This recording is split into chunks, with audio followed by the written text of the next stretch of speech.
everybody, this is Miss Sarah from the Willoughby-Eastlake Public Library, and I am here to read the next few chapters of Escape from Mr. Lemoncello's Library.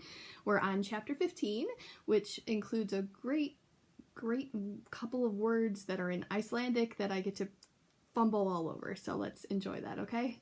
Here we go. Chapter 15.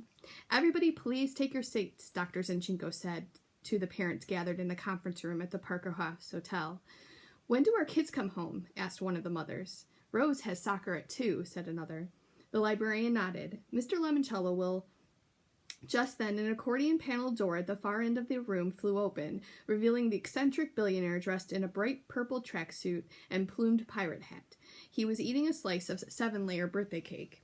Good morning, or as they're currently saying in Reykjavik, Gott dogi, which means good afternoon, because it's a 4-hour time difference between Ohio and Iceland.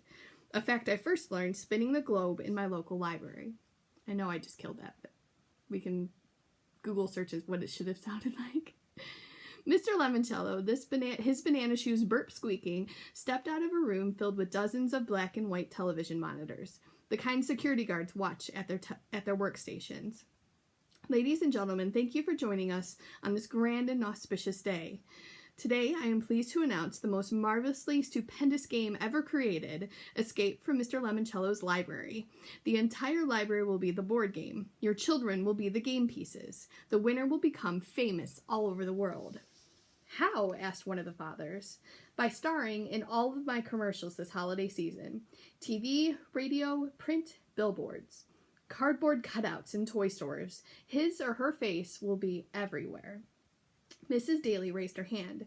Will they get paid? Oh, yes. In fact, you'll probably want to call me the giver. And what does Haley have to do to win? Escape from the library. I thought the game's title more or less gave that away. Mr. Lemoncello tapped a button on his pirate hat, and an animated version of the library's floor plan was instantly displayed on the conference room plasma screen TVs. Whoever is the first to use what they find in the library to find their way out of the library will be crowned the winner. Now then, the children cannot use the front door or the fire exits or set off any alarms. They cannot go in the way they came out. They cannot go out the way they came in. They can only use their wits, cunning, and intelligence to decipher clues and solve riddles that will eventually lead them to the location of the library's super secret alternate exit. And ladies and gentlemen, I assure you, such an alternate exit does exist. The parents around the table started buzzing with excitement. Participation, of course, will be purely optional and voluntary, said Mr. Lemoncello, clasping his hands behind his back and stalking around the room. Several parents pulled out cell phones. And please do not attempt to phone, email, text, fax, or send smoke signals to your children, encouraging them to enter the competition. We have blocked all communication into and out of the library. Only those who truly wish to stay and play shall stay and play. Anyone who chooses to leave the library will go home with lovely parting gifts and a souvenir pirate hat very similar to mine. They'll also be invited to my birthday party tomorrow afternoon. He held up his crumb-filled plate. I've been sampling potential cake candidates for breakfast. Mrs. Keegan crossed her arms over her chest. Will this game be dangerous? No, said Mr. Lemoncello. Your children will be under constant video surveillance by security personnel in the library's control center. Dr. Zinchenko and I will also be monitoring their progress here in my private video viewing suite. Should anything go wrong, we have paramedics, firefighters, and a team of former Navy SEALs, each with the heart of a samurai, standing in to swoop in and rescue your children. It'll be like the Hunger Games, but with lots of food and no bows or arrows. Why not just have the kids play one of your other games, a parent suggested. Why all this fuss? Because, my dear friends, these 12 children have lived their entire lives without a public library. As a result, they have no idea how extraordinary, useful, helpful, and funful, a word I just recently invented, a library can be. This is their chance to discover that a library is more than a collection of dusty old books. It is a place to learn, explore, and grow. Mr. Lemoncello, I think what you're doing is fantastic, said one of the mothers. Thank you, said Mr. Lemoncello, bowing and clicking his heels, which made them brr like a chicken. If any of you would like to check up on your children, announced Dr. Zinchenko, please join us in the adjoining room. Oh, they're a lot of fun to watch, said Mr. Lemoncello. However, Mr. and Mrs. Keeley, I'm afraid your son Kyle did not enjoy the theme song from Rocky quite as much as I do. All right, chapter 16. Rocky had done its job. Kyle and everyone else locked inside the library was definitely awake. Even Charles Chiltington had come down to the rotunda reading room for Mr. Lemoncello's private suite. The only essay writer not with the group was Sierra Russell, who Kyle figured was off looking for another book to read. We're still locked in, squealed Haley Daly. This is so lame, added Sean Keegan. It's like 11:30. I've got things to do, places to be. Look, you guys, said Kyle. They'll probably open the front door right after we eat or something. Well, where's that ridiculous librarian, said Charles Chiltington, who was never very nice when there weren't any adults in the room. Yeah, said Rose Vermette. I can't stay here all day. I have a soccer game at 2. And dudes, said Sean Keegan, I have a life. Do you children require assistance? Said a soft, motherly voice. It was a semi-transparent holographic image of Mrs. Tobin, the librarian from the 1960s. She was hovering a few inches off the ground in front of the center desk. Yes, said Kayla Corson. How do we get out of here?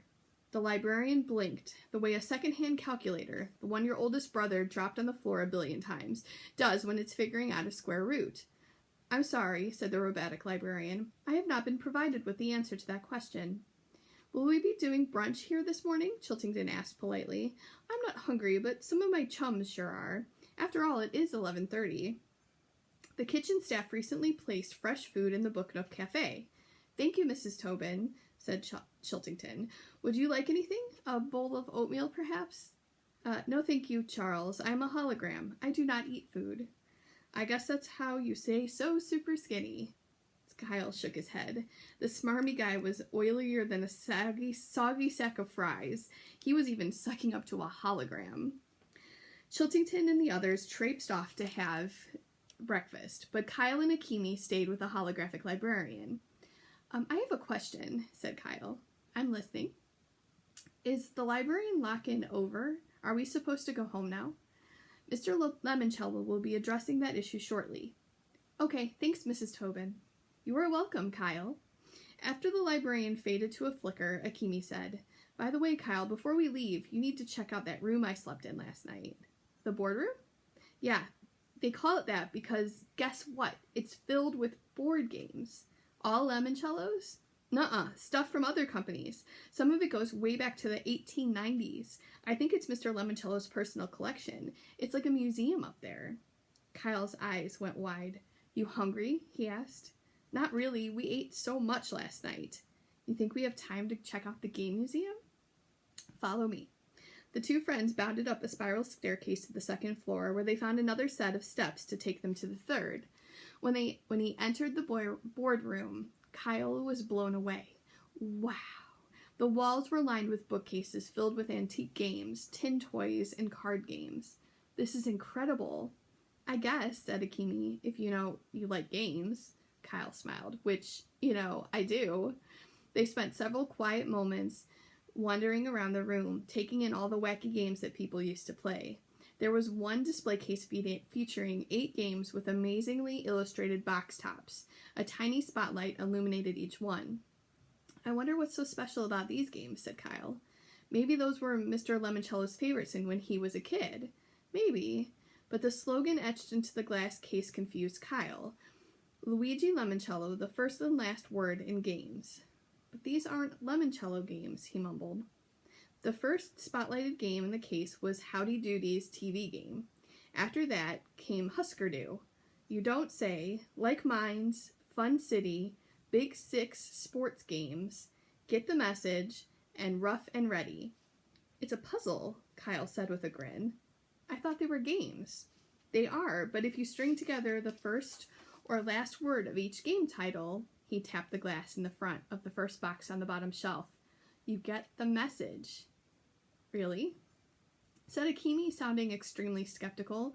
You're sure it's not just a bunch of junk somebody picked up for like 50 cents at a yard sale? Positive.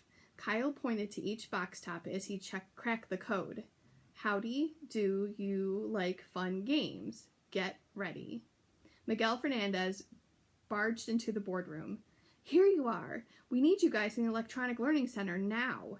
Why, Charles Chiltington wolfed down his breakfast, then raced up here to finish the game he started last night so he can enter his name as the first high scorer.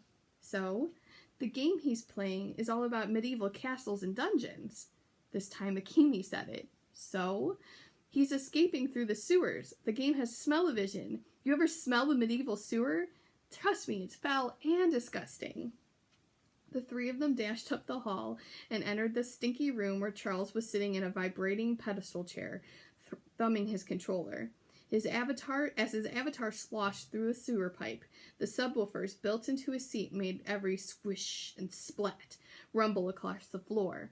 "Whoa," said Kyle. "Knock it off, Charles. You're going to pump out total tear gas. You're pumping out total tear gas." "Because I'm in the sewers underneath the horse stables. It's the secret way out of the castle. I'm going to win another game. That's 2 for me, Keeley. How many for you?" "Yo," said Miguel. "This room is 2 stories above the cafe. The ductwork is connected." "What's your point?" "You're making everybody's food downstairs smell like horse manure." "Who cares? I'm winning." Charles's chair went flump again. But this time Kyle smelled pine trees? Like one of those evergreen air fresheners people hang inside their cars. "Ah, this stupid thing is broken." Charles jumped out of the chair and reared back to kick it. I wouldn't do that if I were you." "Why not?" "Because there's a security camera over there, and it's aimed right at you." "What? Where?" See the blinking red light? Suddenly an image of Kyle pointing up at the camera lens appeared on every video screen in the Electronic Learning Center, until he was replaced by Mr. Lemoncello. Alright, we're going to stop there, and we'll pick up with Chapter 17 in our next video. Thanks, have a great day.